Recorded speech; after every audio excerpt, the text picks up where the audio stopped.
Hello everybody, tonight we're going to be working on different multiplication strategies for 2-digit by 2-digit numbers. We're going to start with our first problem, which reads, Mr. Azana asked his fourth graders to solve 23 times 25. Here are the answers from 4 of his students. How do they compare with yours? Alright, so we're going to look at John's model first. John solved it with an area model. We worked on this today in class, so you should be a little familiar with that. Josie used partial products, and here are all of her partial products here that she's going to add to get her product right there. This symbol right here is a symbol for partial products. We haven't really seen that symbol before, so that's going to be new for us. We'll talk about that later. Nick used a similar partial products method. He broke it apart in a little bit bigger numbers and used his zero strategy to solve. And then Camelia used the standard algorithm. And that's her right here. And she used the standard algorithm, which we are going to get to later on next week. So let's go ahead and let's look at the area model first. And let's kind of talk about that first. Okay, so we have a whole new problem, which is 25 times 23. And we're going to look at number 1 to see how John was able to actually do this. So let's look at the picture that we have here at the bottom, number 1. Here you'll notice we have an area model. And you'll notice the area model is broken up into base 10s blocks. So we have 10 here, 10 here, and then we have 5 ones here. We have 10, 20, and 5 is 25. So if we were to break that up in a little different way, we can also say that he has 20 here if we just look at the 10s, and then 5 ones. Now that's going across. That represents our number 25. 23 has already been broken up for you. Here we have 23. It's 20. That's 2 10s and 3 ones. Now, what we're going to need to do that's not done for us is we're going to need to draw a line right here. We're drawing this line to separate 20 and 5 for 25. Now, instead of finding the area for just 2 rectangles, we're going to end up finding the area for 4. So our first area is going to be here, which is going to be represented by 20 times 20. So 20 times 20 equals 400. We'll use this rectangle right here, and that's 20 times 5. So 20 times 5 equals 100. Basically just doing exactly what John did up here. I'm just showing you how we did it. Now, then we're going to hit our 2 bottom rectangles, and this one is 3 times 20, you guessed it, and 3 times 20 equals 60, and our very small rectangle here is 3 times 5, and 3 times 5 equals 15. So now what you would do is you would take all of our areas that we found, and you would add them up, just like John did right here. When all those added up, we got 575, which 25 times 23 equals 575. Now I want you to stop for a second, and I want you to compare this right here to the partial products method. Pretty much it's the same except for one thing. The area model uses the actual rectangles and actually finds the area. The partial products does it without the area model. It's really the same thing, it's just cutting out the picture to go with it.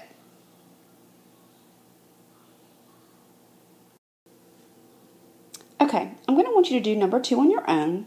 When you're done, hit play again, and I will work it out for you to see if you did it correctly. Okay, so the first thing you needed to do was to complete the rectangle. Now, we know that we have 24, which is going to be our number here, times 22, which is our number here. And we have in our whole arrays here, 22 times 24. We got that part. Now, we need to separate our 10s and our 1s.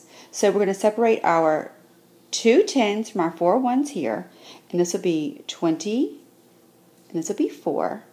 And we're going to separate our 2 10s here by our 2 1s. 2 10s is 20, 2 1s is 2. Now we're going to look at each of these arrays and solve them. So the first array we have is right here, which is 20 times 20. 20 times 20, use your basic facts, 2 times 2 is 4, count your zeros, is 400.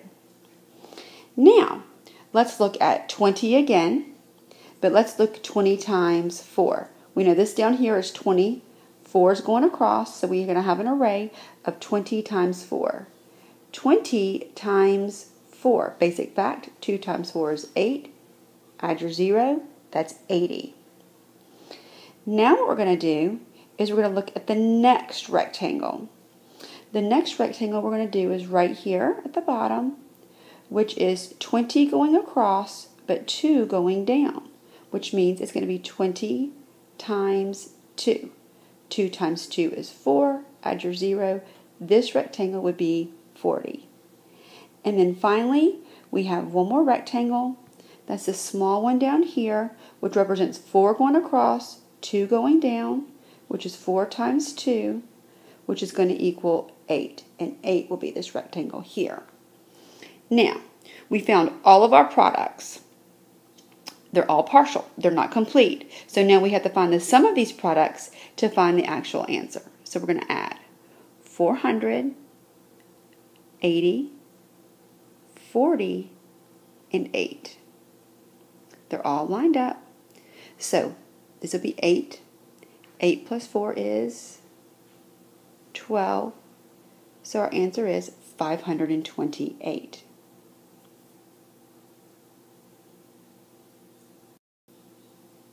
All right, let's move on to this number 1 right here. And it says for problems A through F, which we'll be doing most of these in class tomorrow. We are going to get started tonight, so you can have an idea, and I can easily be able to put you into groups tomorrow. The first thing we're going to do is we're going to label the frame to show 2 numbers that are being multiplied. We have 21 times 15. Well, here's a 1 right here, so we know this side is 21, and this side is 15. Now, you'll notice that we're just doing the 2 numbers that are being multiplied. We're not breaking up both parts. This one we're going to sketch the rectangle and divide it into 2 parts. We've been using 4. We're going to do 2 now, not the 4 rectangles. So here we have 2 parts right here. It's already drawn for us on 21 times 15. Now, we need to decide which one of these numbers we want to break up. I'm going to break up the 15 into 5 1s and 1 10. That's a total of 15. So now I'm going to label each part with a problem. This right here is going to represent 21 times 10. And this rectangle down here is going to represent 5 times 21.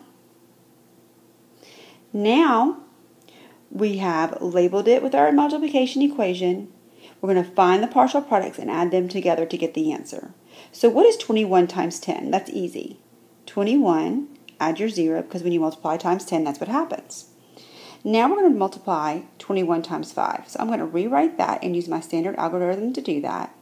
1 times 5 is 5. 2 times 5 is 10. It's 105. So 210 plus 105. So we have 5, 1, 3. So our answer is 315. That was a little bit easier than having the 4, just because you had to find 2 less products. But what you did have to know is how to multiply a 2-digit times a 1-digit, and you did have to know how to multiply with the 10, which I believe all of us know how to do that now. Let's move on to B. What is our basic facts? Or what is our facts that we're multiplying? They're not basic. It's 14 times 6. Go ahead and label both sides now.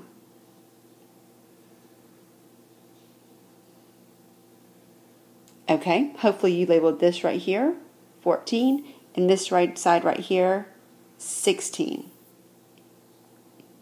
Now, which one are we going to break apart? I'm going to go ahead and break apart the 14 into 10 and 4. Let's sketch our area model. Let's break this up into 2 equal parts. I'm going to break up the 10 and the 4 for the 14, leave the 16, and let's write our basic facts, or the facts that we're going to be multiplying, which is 16 times 10 and 16 times 4.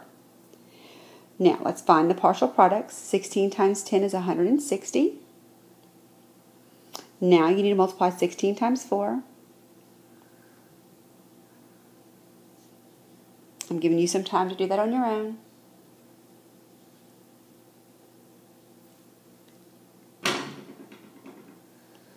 Six times 4 is 24.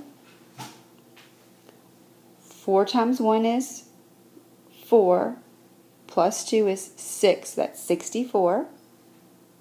160 plus 64 is 224. Okay, now we're going to move on to problem 2, which we're also going to be doing in class tomorrow. But on this one, we're going to be finding partial products. Okay, so we're going to add the partial products. So we're going to multiply the top number by 1s and then by 10s. So we're not going to find 4 partial products. We're only going to find 2 by breaking up one of the numbers. So we have 23 times 13. I'm going to break up the 13.